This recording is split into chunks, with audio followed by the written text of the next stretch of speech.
All right. I want to talk about an important topic when it comes to gut health.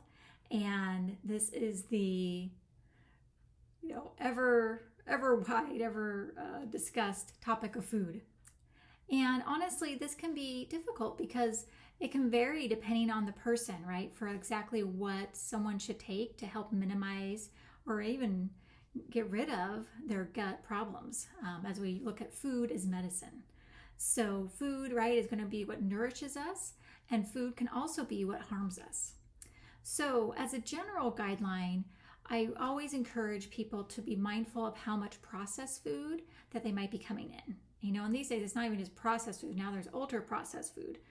And the point is, the more that you might be eating food off of the shelf in the grocery store, as opposed to around the outside of the grocery store, the more likely it is that your gut is getting inflamed.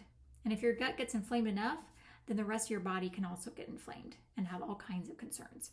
So look at this as not necessarily 100% elimination, but working towards a goal of 90% clean, whole food.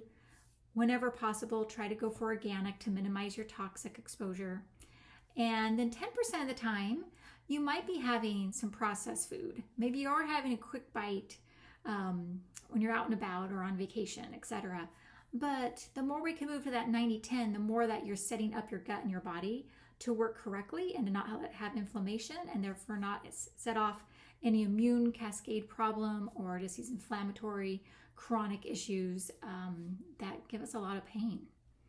So even if you're in a category of, okay, I just feel like life's crazy busy and I really need just to be able to get something quick, consider going to some of the restaurants that are going to have easier options for keeping it more into that clean whole food category, or at least be aware of how many times you potentially go through the fast food and get the processed food there.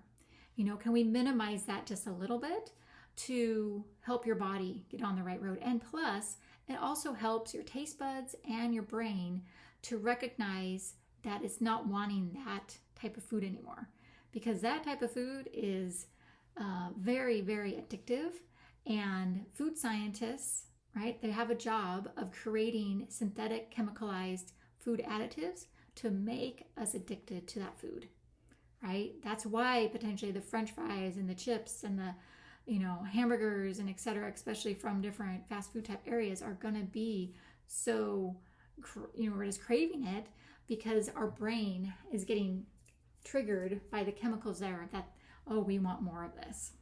So anyway, those are the two kind of main areas. But if you'd like to have my free guide on some of the 3 top foods which can cause a lot of inflammation in the gut and the body, drop a comment below about 3 foods and I'll send it to you.